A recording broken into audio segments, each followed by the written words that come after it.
Bonjour et bienvenue à cette édition de la Tribune TVHR. En deuxième partie de l'émission, nous allons recevoir M. Yvon Godin qui se présente comme candidat aux prochaines élections municipales à titre de conseiller dans le district 7. C'est le district l'Acadie. Il se présente pour la coalition Éric Latour. Mais avant de vous présenter mes premières invités, on va écouter ceci. J'en profite pour rendre hommage à l'équipe, aux membres du conseil d'administration, aux partenaires et aux bénévoles qui se dévouent pour bâtir un avenir où tout le monde a sa place depuis 4 décennies avec bienveillance et empathie. Merci de veiller à améliorer la qualité de vie des personnes qui fréquentent votre organisme, peu importe leurs différences. Vous les soutenez sur la voie de l'inclusion tout en permettant à leurs proches de retrouver un équilibre depuis 45 ans. Félicitations.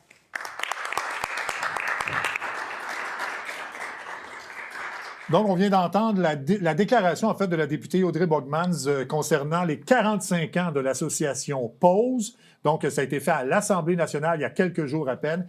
Et mes deux invités sont justement là pour nous en parler, nous parler des 45 ans de l'association. Il s'agit de Mme Sylvie Boucher, qui est directrice générale de l'association Pause, et Annick Barré, qui est adjointe à la direction. Bonjour. Mesdames, bonjour. Bonjour.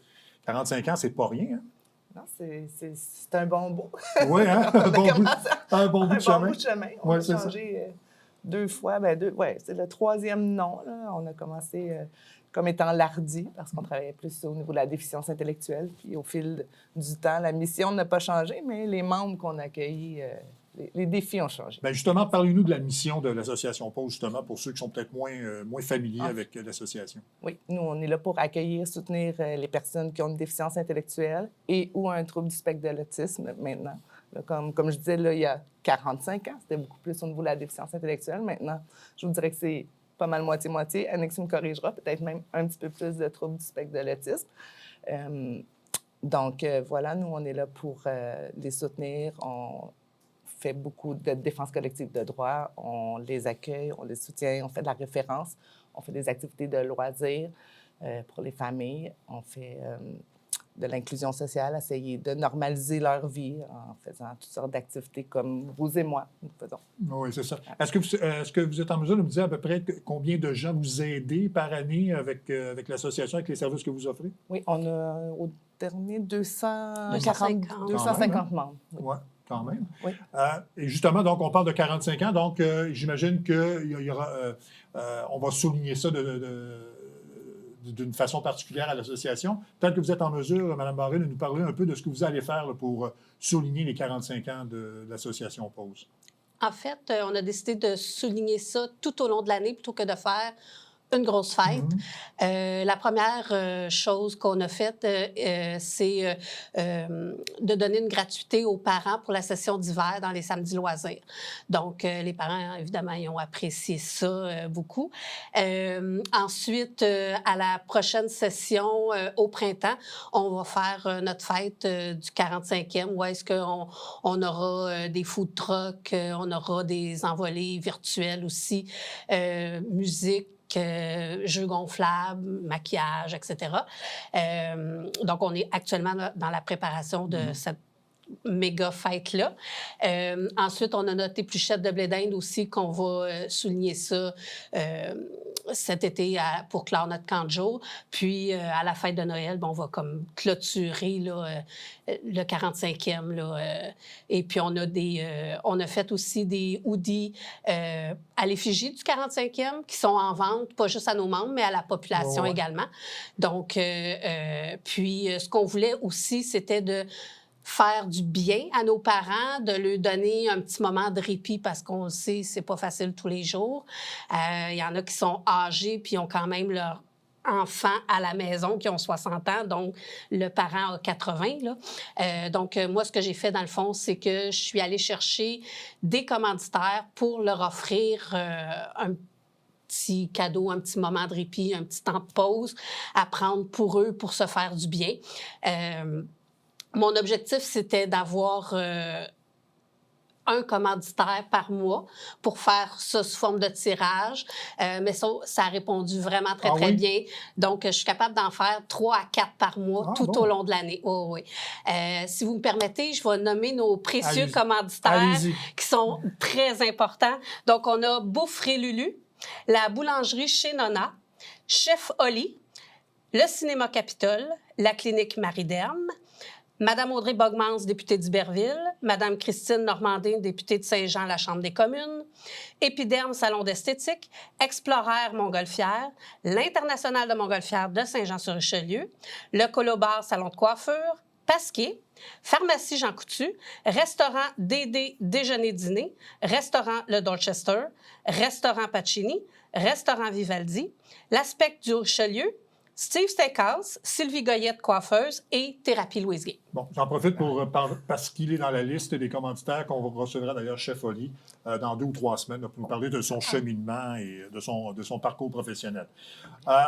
Bon, vous avez parlé que depuis l'ouverture de l'association, il y a 45 ans, ça a changé de nom, mais que maintenant, là, on développe plus l'aide pour les personnes atteintes du spectre de l'autisme. Donc est-ce que c'est parce qu'il y a eu une augmentation, un plus grand nombre de demandes? Pourquoi là, on a élargi ça à ces personnes-là qui ont des besoins particuliers, là, justement? Bien, je vous dirais que moi, quand je suis arrivée en poste, ça va faire... en fait, je suis dans ma 19e année à la direction. C'est sûr que on avait une grande partie de nos membres, là, comme je vous disais, c'est de la déficience intellectuelle, mais au fur et à mesure, on avait beaucoup qui avaient des troubles complexes, donc associés avec on appelait ça à ce moment-là TED, troubles envahissants du développement. Donc, il y avait les deux. Ensuite de en fait, c'était pas diagnostiqué comme ça à l'époque. Non, exactement. Et de plus en plus, c'est qu'au fil des années, on a eu des demandes. Puis la majorité des groupes qui travaillent au niveau des personnes handicapées aussi, ça a été la même chose. Donc, de plus en plus de demandes au niveau du trouble du spectre de l'autisme. On s'est ajusté au fil des demandes de nos membres. Est-ce qu'il y en avait moins? Est-ce que c'était pas diagnostiqué? Est-ce que... J'ai pas vraiment la réponse à ça, mais effectivement, là, il y a comme un retour du balancier. Et pourquoi on a moins de demandes en déficience intellectuelle? Je pourrais pas l'expliquer non plus, parce qu'il y en a encore, mais il y en a moins. En tout cas, on a moins de demandes. nos demandes sont vraiment au niveau du trouble du spectre de l'autisme. Et quel service on peut offrir à ces personnes-là, de très large, de ceux qui ont le spectre de l'autisme ou encore déficience intellectuelle? Quel service vous offrez, quelle aide vous apportez justement aux proches de ces personnes-là? Bien, nous, notre organisme, on travaille vraiment plus au niveau du loisir. Puis, évidemment, on n'est pas un organisme de répit, mais c'est sûr que les parents vont utiliser nos services pour eux pouvoir se prendre un petit moment. Mais c'est déjà beaucoup d'offrir cette aide-là quand même.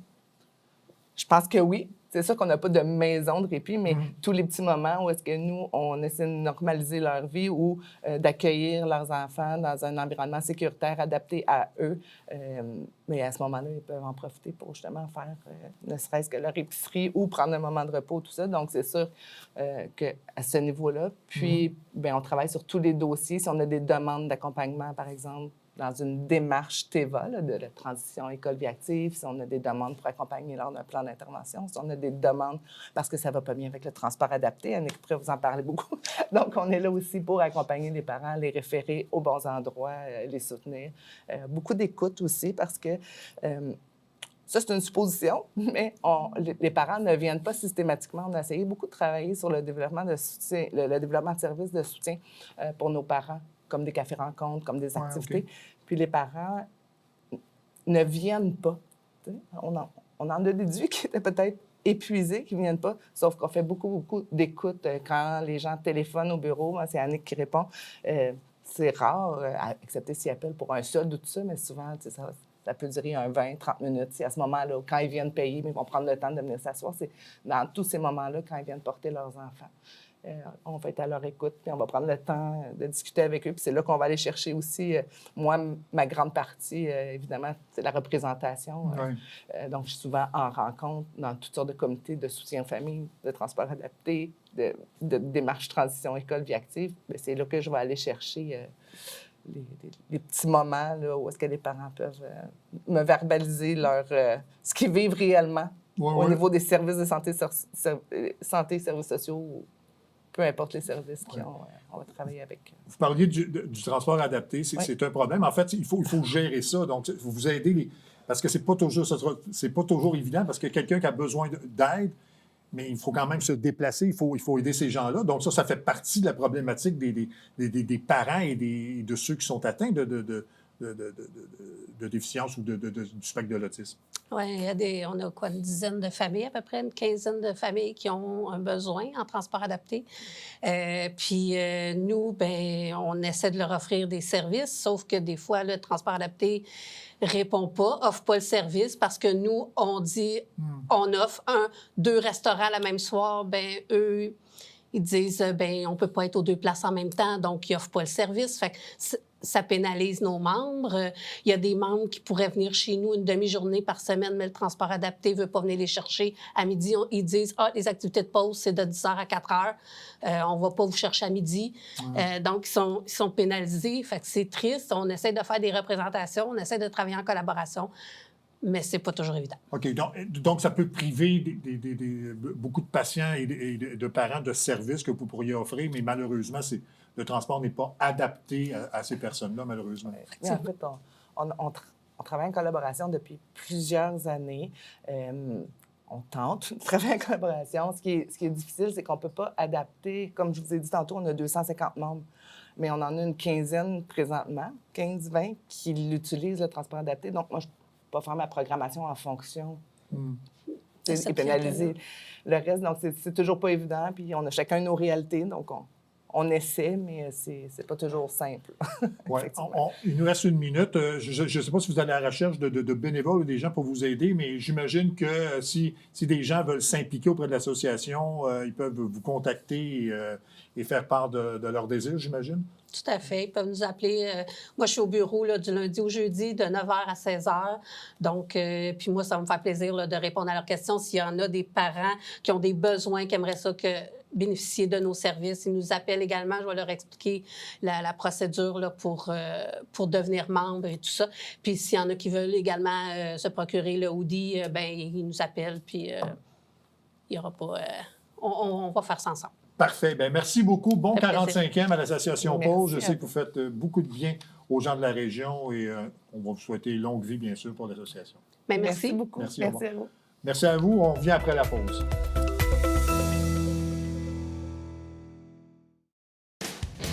Salut, c'est Alexandre Baudouin. Et François Trépanier. François, cette semaine à Sport Express. On parle de tir avec Sylvain Leclerc et son fils Justin et en deuxième partie de boxe. Premier gala de Gold's Gym, Marc-André Gauthier, Lucas Saint-Martin avec nous. Manquez pas ça.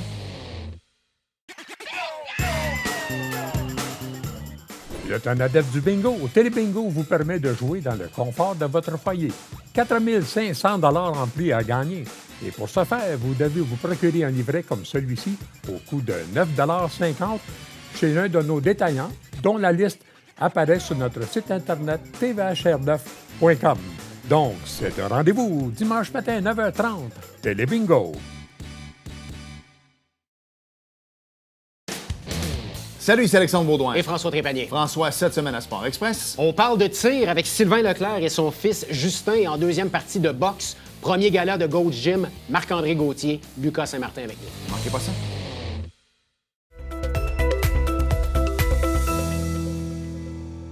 Mon prochain invité sera candidat du district 7, c'est le secteur l'Acadie pour la coalition Éric Latour pour les prochaines élections municipales en novembre prochain. Il s'agit de M. Yvon Godin. M. Godin, bonjour. Bonjour. D'abord, merci d'avoir accepté de déplacer vos rendez-vous pour être avec nous aujourd'hui.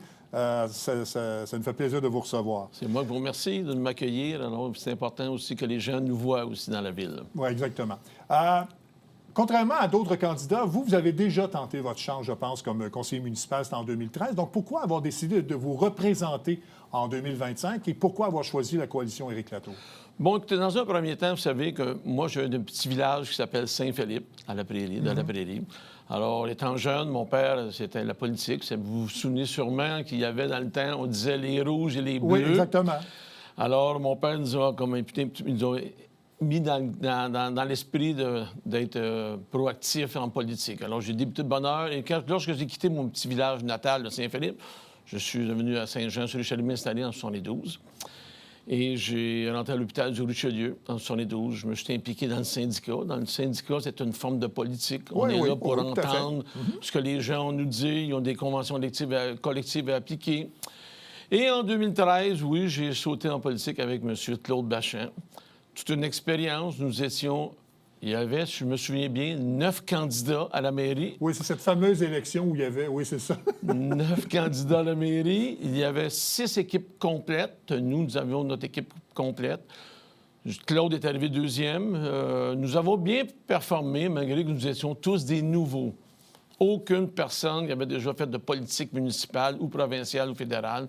Alors, et là, nous voici en 2025. Et bon...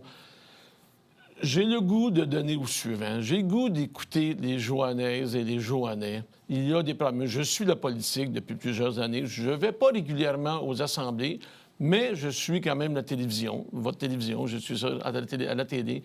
Il y a des choses, je pense, qu'on est capable de changer. Alors, c'est pas ça que ça m'intéresse cette année. Bon. Et pourquoi Éric Latour? J'ai parlé aux 4 candidats qui sont présentement connus, qui veulent siéger pour la mairie. Et j'ai choisi Éric Latour pour son implication.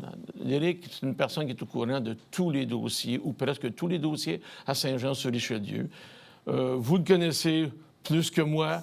Je suis venu ici à la télévision communautaire. C'est Éric qui m'a interviewé, que ce soit pour le feu qu'on a eu en 2021, c'est le 2021, c'est rue Le Sieur, qu'on a pris en main.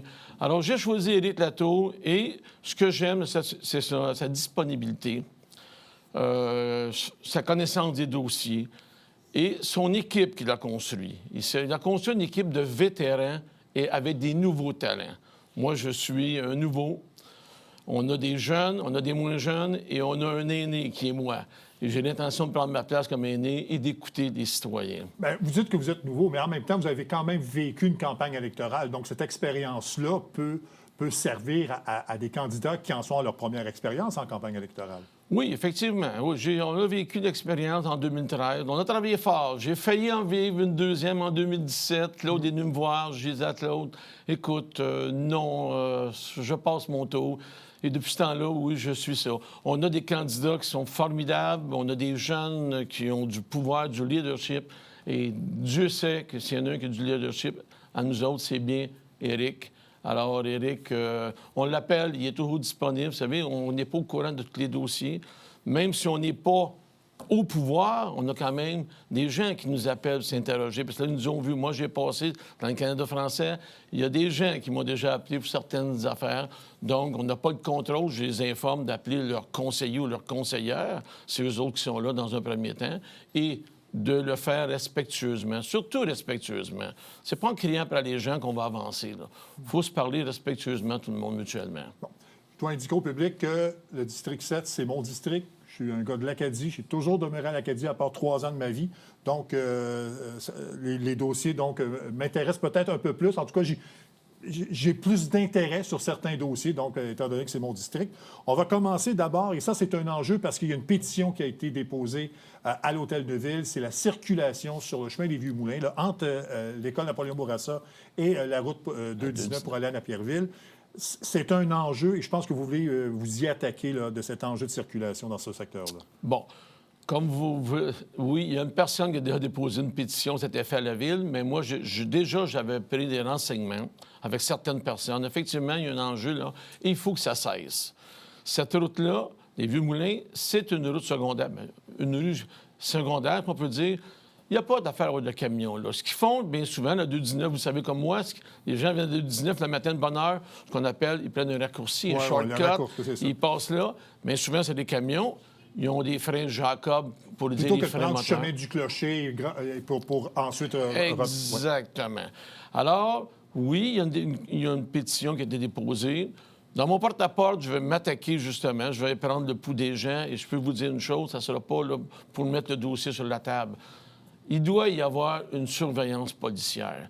Je ne dis pas d'émettre des constats d'infraction à tous les cas, mais il faut au moins sensibiliser les gens que cette route-là, là, c'est une route pour les automobiles.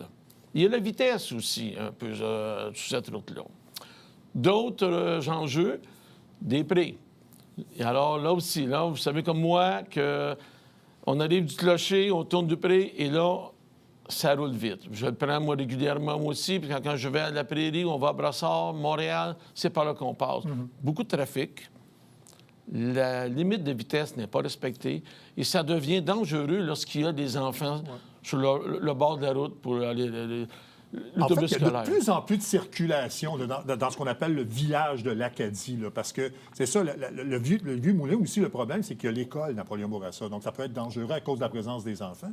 Grand Prix, vous l'avez mentionné, là, il y a de plus en plus de gens, la banlieue s'élargit, il y a de plus en plus de monde qui demeure dans le secteur aussi de Saint-Luc, donc pour s'en venir à Saint-Jean peuvent bifurquer. Donc, Grand Prix également, là, la circulation augmente. Donc, ça devient un enjeu, la circulation dans le village. Un enjeu majeur. Je sais qu'il y a eu une étude dans le passé pour contourner justement le trafic, la circulation, pour ne pas aller dans le village. Malheureusement, ça a été rejeté.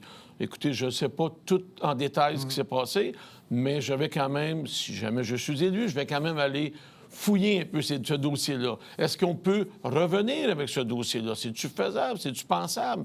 Parce que là, on est en 2025. Alors oui, vous avez raison, il y a de plus en plus de trafic, de plus en plus de bruit. Et à un moment donné, ça devient intolérant pour les citoyens qui veulent bien être tranquilles chez eux. Oui. Autre problème de circulation aussi, c'est l'intersection Ruisseau-des-Noyers et de la route 104. On parlait là, pas d'une route de contournement, mais on voulait réaménager ce secteur-là. C'est quoi votre position là-dessus pour assurer la sécurité des automobilistes dans ce secteur-là? Effectivement, c'est un dossier que j'avais eu aussi des commentaires, parce que vous savez que moi, il y a la lumière des prés, oui, alors que les gens tournent bien souvent à l'Acadie, et on s'en vient. Là aussi, il y a un problème de vitesse aussi. On s'en vient assez quand les vite. gens prennent Ruisseau-des-Noyers, il faut attendre des fois longtemps avant de pouvoir passer parce que, surtout en heure de pointe, il y a beaucoup de circulation. Alors, ça peut être dangereux. Exactement, vous avez raison. Et il y a aussi, là, il y a eu une étude, justement. Est-ce que c'est faisable qu'on contourne ce... Il y a une étude sur la table. Je ne sais pas tout au complet ce qui se passe, mais moi, je pense qu'il faut s'attaquer à ça sérieusement. Parce que c'est un problème majeur. Vous nous sortir du Saut-de-Nommie et c'est impensable. C'est l'heure des travailleurs, là, on passe pas. À moins d'être poli puis laisser passer des gens, mais c'est pas tout le monde qui le fait. Alors oui, je vais m'attaquer à ce dossier-là aussi. Il y a un autre dossier important, c'est la rue de Delay. Oui. Lorsqu'il y a des pluies... Excuse-moi. Lorsqu'il y a des pluies torrentielles, je sais, mon fils demeure sur la rue de Delay, il y a des inondations. Mon fils n'a eu 3 inondations. C'est pas normal. J'ai déjà appelé... Je ne veux pas nommer personne. Et on m'a dit, écoute, là, c'est de même, c'est de même. C'est pas une réponse à faire aux gens, ça.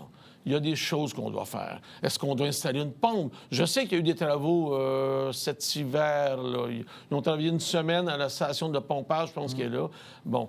Alors, il faut aller voir ces gens-là. Il faut les conforter. Il faut nous emmener des réponses... à laquelle ils ont le droit d'avoir. Pas le dire, mais c'est ça. Non, c'est pas comme ça fonctionne. Donc, je m'engage, justement, à combattre, à arrêter, justement, qu'il y ait des inondations de domaine donnant. Et un dernier, il y en a d'autres dossiers, c'est sûr. Le porte-à-porte, je vais en avoir, je ne suis pas inquiète. Il y en a un autre, c'est au coin de la 219 et du clocher. Il y a beaucoup de circulation. Là. Je viens de passer là, il y a un banc de neige, je pense qu'il y a 12 pieds de hauteur. Nous devons avancer complètement sur la 219 pour voir sur le trafic qui vient de Napierville. Inconcevable. Je pense qu'il y a une étude pour faire un carrefour giratoire. Je pense, je vais aller fouiller ça. Est-ce que c'est faisable? Et si cela peut se faire, ça va ralentir aussi en même temps la circulation, parce que ça rentre vite sur des carrières. En fait, il y a eu quelques accidents, là, quand même, dont un mortel, je pense, c'est l'an passé, ou d'autres accidents là, avec blessés dans ce secteur-là. Donc, je suis content de voir que vous êtes conscient qu'il y a un problème là et qu'on peut s'attarder à ce problème-là. Je suis conscient qu'il y a un problème là. Moi-même, je le vis. Quotidiennement. Alors, oui, parce que vous demeurez dans le secteur, je pense. Oui, je demeure sur la rue Deschamps, qui est à côté, juste à côté, donc c'est très important. Oui, je vais m'attaquer à la circulation, justement. Et ça va aider aussi à ralentir la circulation. Parce qu'on vient de Napierville, on roule assez vite, là. Et après, on tombe en zone de 50, mais c'est plus loin. Alors, on veut sortir, nous, du clocher. C'est très dangereux. Alors, oui, je crois qu'un carrefour giratoire serait une bonne idée. Mais encore là, tout en consultant les gens aussi, il faut faire attention. Il ne faut pas faire poser de gestes sans consulter la population. Ils ont le mot à dire, il faut les écouter. Oui. Avec votre cheminement professionnel, je pense qu'un autre aspect important, ce sera les relations de travail au sein de la ville. Oui. Écoutez, bon... C'est sûr que j'ai le vécu syndical, alors j'ai eu à appliquer des conventions collectives, j'ai eu à dealer avec des employeurs, j'ai plaidé en arbitrage contre des avocats, c'est du droit de travail, c'est pas du pénal. Alors oui, les conventions collectives sont là, on doit les respecter. Alors ces gens-là, il y en a même qui ont avancé déjà dans le passé que peut-être geler les salaires, jamais. On ne peut pas geler les salaires. Il y a l'inflation, ces gens-là ont le droit d'avoir des salaires comme tout le monde. Il y en a d'autres qui ont même lancé des idées farfelues de geler les taxes pour pouvoir peut-être être élus. Impossible. Si on a des augmentations des employés de la ville de 2 on ne peut pas geler les taxes. Ça va de soi. Il faut amener des idées qui vont toucher aux gens, mais des idées au moins qui sont concrètes et qu'il faut aller de l'avant. On ne peut pas geler des taxes en 2025, c'est impensable. Ouais. On ne fera pas de promesses ou faire rêver les gens. C'est pas ça du tout notre idée. En 1 minute, si vous êtes élu au conseil municipal, c'est quoi votre vision globale de la ville de Saint-Jean pour les 4 prochaines années? Écoutez, la ville de Saint-Jean, on a plusieurs dossiers, on a plusieurs crises de gestion de crise. On a l'itinérance, on a les dépenses, on a les infrastructures. Les infrastructures, il faudra peut-être faire de la prévention au lieu de la réparation.